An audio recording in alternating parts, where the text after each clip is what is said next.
Hi Pisces, Sun, Moon, Ascendant, or Venus. This is Dane, and I'm going to be doing your angel and spirit guide message reading for you. Now, I ask if this reading resonates with you.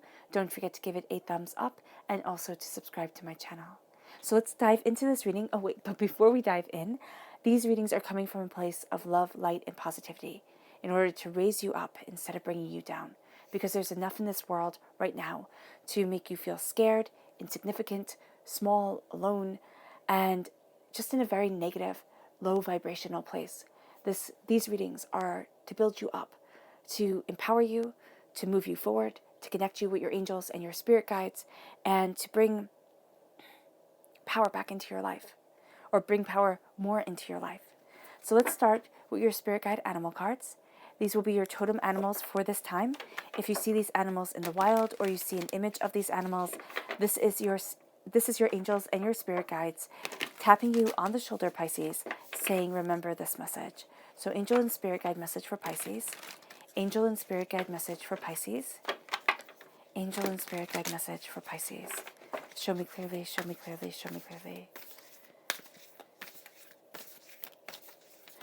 Ooh, goodness. Okay, so these just flew out, which I love.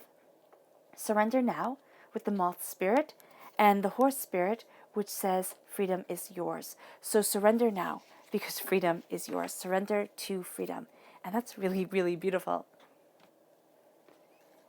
Angel and spirit guide. Oh, these are your, let me hold them so you can see them. These are your chakra cards. Angel and spirit guide message for Pisces. Angel and spirit guide message for Pisces. Angel and spirit guide message for Pisces. Show me clearly, show me clearly. Ooh, okay. So you have inspiration coming first, just fell right out. Show me clearly. And then power. Inspiration brings power. And this is the sacral chakra and the solar plexus chakra shining through. Angel and spirit guide message for Pisces. Angel and spirit guide message for Pisces. Angel and spirit guide message for Pisces.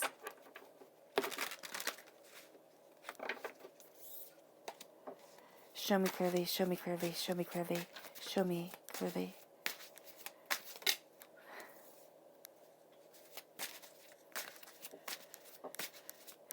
All right. So at the heart of everything, we have the King of Feathers. Just wanted to be heard, came right out. So this is an air sign energy. Excuse me. This is an air sign energy, a Gemini, a Libra, and Aquarius. But this is also saying your mind on point. And there is a ferocity to you. There's a kingliness to you to be embraced. You're crowned by the Queen of Acorns, because why not? I mean, you have the King of Feathers here, the King of the Mind. You have the Queen of Passion here, the Queen of Wands. Fire sign energy, Aries, Leo, Sagittarius. The Six of Shells, the Six of Cups. I'm equating these all back to the Rider-Waite-Smith deck.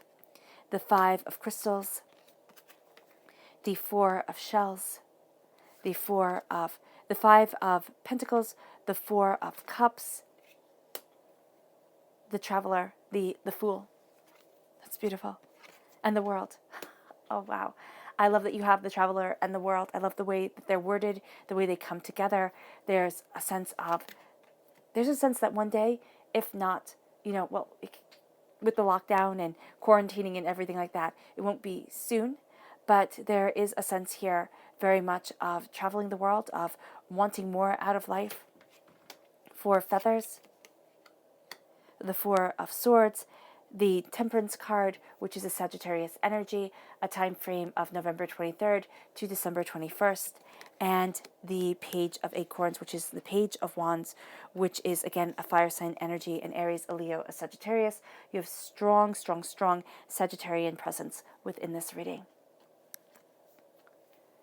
Surrender. Freedom is yours. Surrender now to freedom. Surrender. Let yourself move forward. There is so much that you're carrying, Pisces. So much weight, so much doubt, so much fear, so much apprehension. And it's time to embrace freedom. It's time to move forward. It's time to transform. And as you do so, inspiration hits you. This is also, I do see here heightened sexual energy around you, which is gorgeous, right? But it's also going to be something that you that you utilize to your greatest ability. Meaning that, especially during quarantining and everything like this energy might be driving you crazy. You might be sitting there and wanting more out of life, wanting to, it's just embracing a sensuality. It doesn't even have to be a sexual experience at all. It can be just embracing the sensuality of life. And you want it, you're craving it, you're hungry for it. And here with the sacral chakra, this also connects us with a lot of negativity from this life and from past lives can be coming forward. So as you're trying to move forward, you're going to have something here that's like holding you back, that's making you think, oh, I can't do this. Oh, I can't really be inspired, or making you even doubt that you know what inspiration is. And there is this sense here with the personal power that comes through with the solar plexus chakra. Is like you're smashing through that glass ceiling. You are moving forward and you are embracing what you want. And it's psychologically, yes, but it's going to have real world consequences because you have the King of Feathers and the Queen of Acorns, and that really shows you in this world now. It shows you present and here. And with the King of Feathers, I mean, I just see your mind and your passion coming together. And as it is, this is logic and justice. You're moving towards logical justice. You're moving towards an understanding of your inspiration, your integrity, your intuition, what you desire. And it leads you to balance and harmony. So you are a water sign energy. Pisces, you're represented by the moon. You can embrace and conquer anything. The whole world can be yours as long as you overcome fear. And isn't that, I mean, like, I know that you're going to sit there and be, Dane, that's true for everyone. Yes, it is true for everybody. Fear holds us back in a way that isn't right. But this is your major arcana card, so this is your life theme. And you will find that you might have a tendency to get more scared than other people, a little bit more apprehensive, looking at things, and you might think, why am I held back while they move forward? Or why am I held back? And you look at everybody else and you think that they're moving forward because we live in a filtered world. What's really cool, and it's not cool, it's sad, really, or laughable, is that we've lived in a filtered world forever. They were just different types of filters. People have been editing their pictures since cameras were invented. Since you could take a picture. They actually have, I think it's Victorian times, where people have their waists being edited so that it can seem even cinched even tighter by their corsets, or just being really small. So here, there is a sense of not wanting that bull anymore. You don't want what isn't real. You want what is real. And the problem with what is real is that it's messy. And a lot of times we sit there and we're like, oh, this is messy. Everybody else's life isn't messy. Reality TV is messy, but, they're also fabulously wealthy, so it's not that messy. And so here, it's like, no, life is messy. And you're finding the balance and the harmony with that. You're also very much embracing a Sagittarius energy, which plays off of the air sign energy. So there's a lot of logic, a lot of knowledge, a lot of greater thinking going on here. And as it is, you are embracing the Queen of Acorns with passion and creativity. It's like it's time to move forward. It's time to embrace the passion, the creativity, the pleasure that you want from life, the way that you want to move yourself forward. What are you passionate about? What are you passionate for? What defines you? And it doesn't have to be in that, oh, this is my job, but what defines you?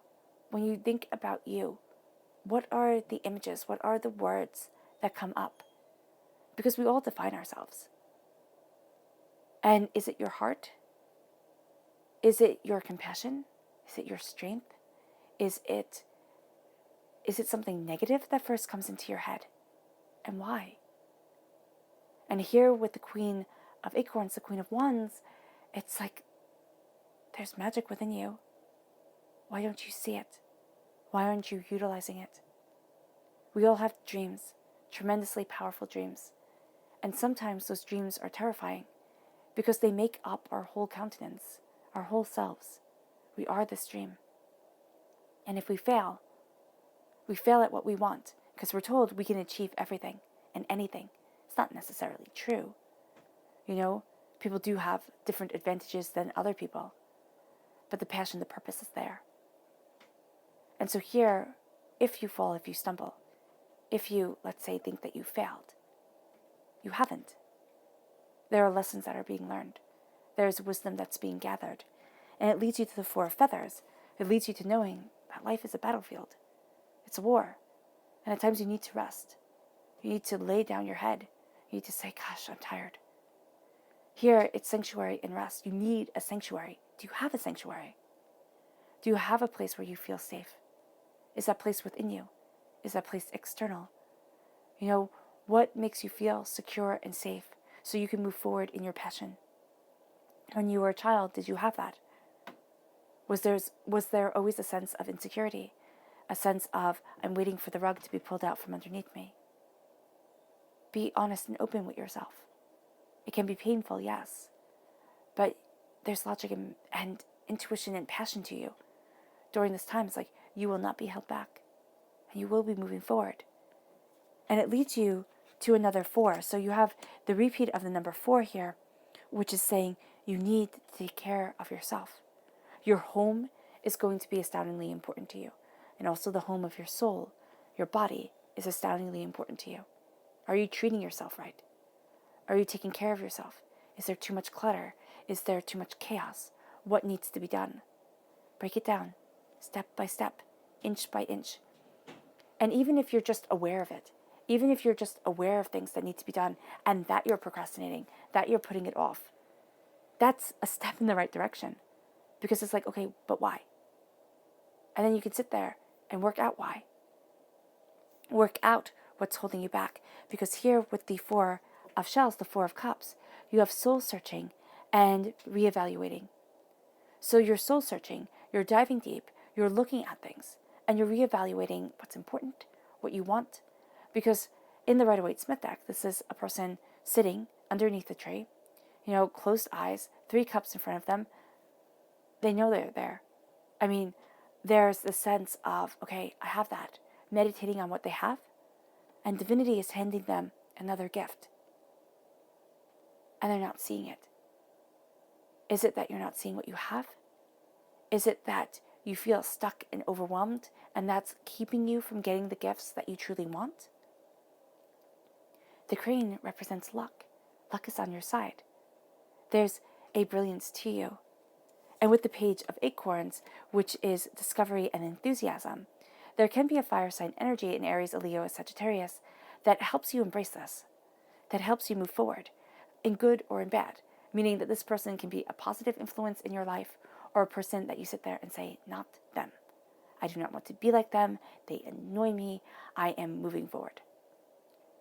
And so here, there's also a sense of discovery to you. You have such power to you, right? With your mind, with your clarity of thought, and with your passion, with your creativity, with your inspiration that's coming through, that at your roots, you might think it's silly to be a perpetual student, to wonder, to look, to dig, to try and comprehend, to see more. And it's not silly. It's beautiful. And as you embrace that beauty, you have here the traveler, which is the Fool. This is adventure and potential. You're finding the potential in the adventure, and the adventure has potential. Leap. Go for it. I know they say it is better to have tried and failed than never to have tried at all. But sometimes it doesn't feel that way. Sometimes then failure becomes your narrative. It becomes the story that you tell yourself. I tried. Yeah, I might have tried once, but I failed and it hurt and I don't want to do it again. The Fool is the beginning of the hero's journey. A hero, a warrior, doesn't become a warrior overnight. I mean, maybe in some stories they do, but it takes practice.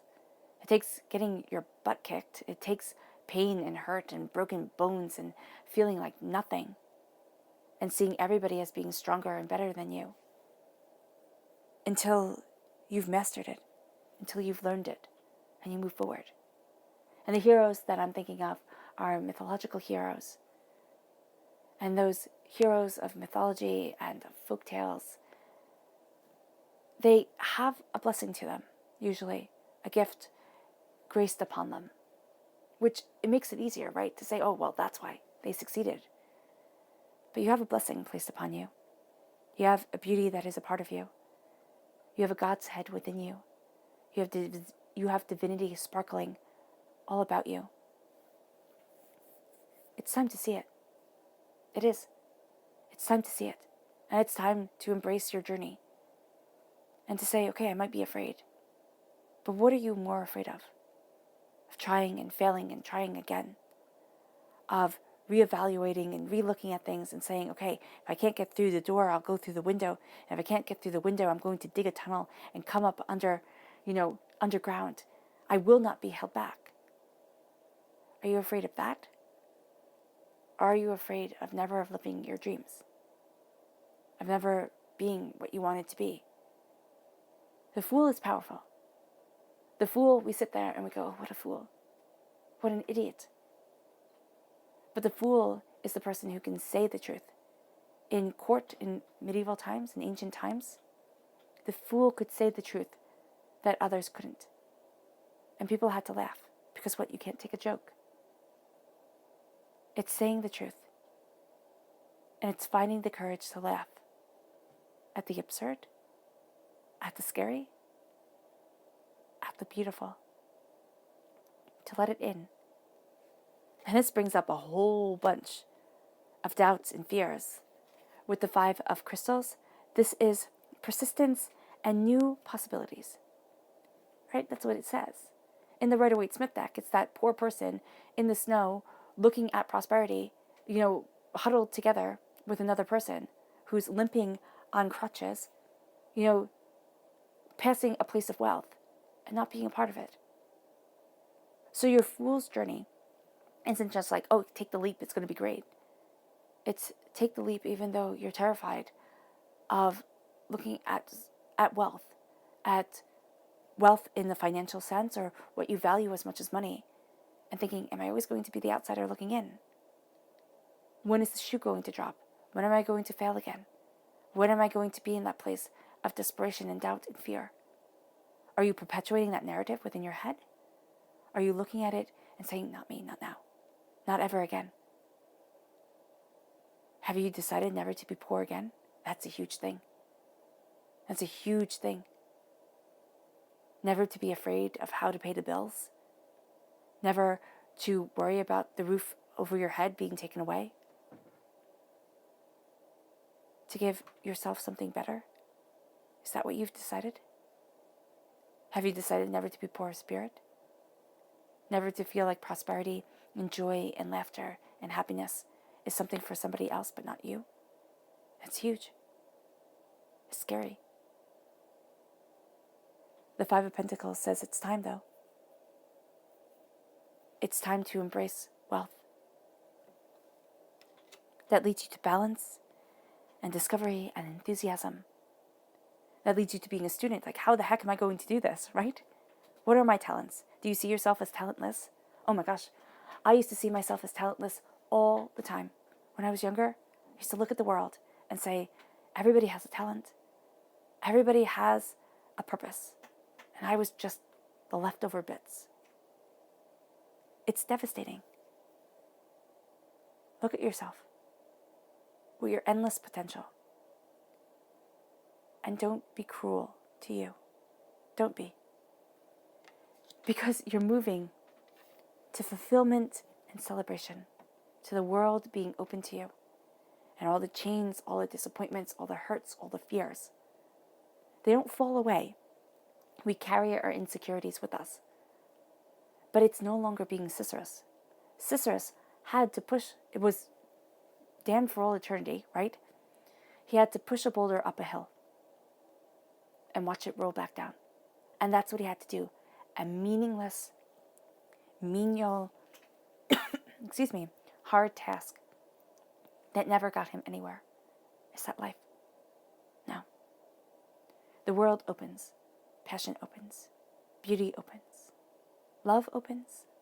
Hope opens. Lust for life opens.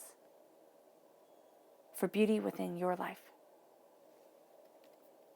It leads you to the 6 of Shells, the 6 of Cups. This is sentiment and joy. This is looking back at the past and seeing the good times, even if there's only a handful, of saying, I deserve to live in joy. This isn't being captured by the past and saying, okay, I'll live in it only. The Six of Cups is saying, release the negative that has held you back. Only hold on to the memories and keep those at the forefront of your mind that make you smile, that bring you joy, that make life better. And it leads you to the healing, to the harmony and balance that comes once you realize that you've been through a war. You've been through a battle. It's hurt you, it's scarred you, but you will not be held back. And it's resting to find that balance.